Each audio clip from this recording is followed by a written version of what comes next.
মালবাজারে খাঁচাবন্দি চিতাবাঘ। নেপুচাপুর চা বাগানে চিতাবাঘ, বন দপ্তরের খাঁচায় পূর্ণবয়স্ক চিতাবাঘ। গত কয়েকদিন এলাকায় চিতাবাঘ আতঙ্ক, আর চিতাবাঘ ধরতেই ফাঁদ পাতে বন দপ্তর। তারপরই খাঁচাবন্দি চিতাবাঘ।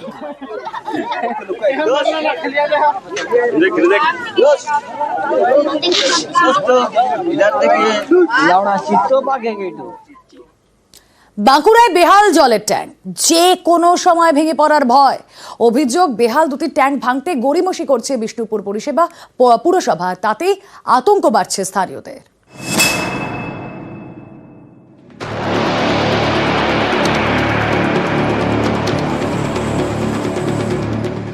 কোথাও খসে পড়েছে প্লাস্টার,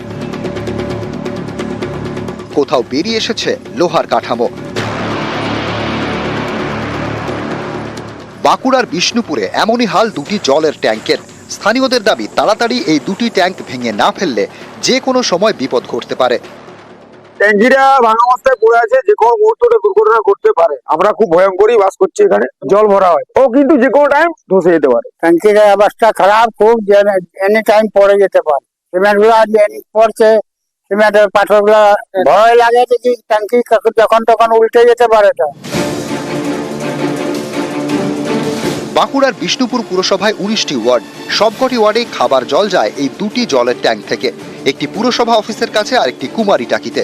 দুটি ট্যাঙ্কি প্রায় 40 বছরের পুরনো, বছর 5 ধরে বেহাল। সম্প্রতি এর স্বাস্থ্য পরীক্ষা করেন খড়গপুর আইআইটির বিশেষজ্ঞরা। তারা দুটি ট্যাঙ্ক ভেঙে ফেলার পরামর্শ দেন। সেই মতো বিকল্প দুটি ট্যাঙ্ক তৈরি হয়ে গিয়েছে।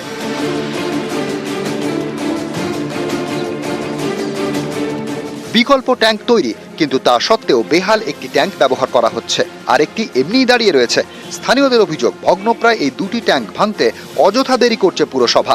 যে কোনো দিন ট্যাঙ্ক দুটি ভেঙে পড়তে পারে, সেরকম হলে কিন্তু মহা বিপদ। ওটা ভেঙে দেওয়া উচিত। বাই চান্স ছিলাম গায়ে টায়ে কোনো মন্দ পড়ে গেলে বিপদের সমস্যা আছে, তো ওইটা ভেঙে দেওয়া উচিত। রিপোর্টও দপ্তরের কাছে জমা হয় এবং দপ্তর যুদ্ধকালীন পরিস্থিতিতে ভেঙে ফেলার নির্দেশ দিয়েছে। সেই মোতাবেক টেন্ডার প্রক্রিয়াও হয়ে গেছে। আমাদের এমইটি সুপার ইঞ্জিনিয়ার কাকু জানিয়েছি, তারাও এসছেন পুরো টিম। বাঁকুড়া থেকে দেবব্রত মণ্ডল, নিউজ 18 বাংলা।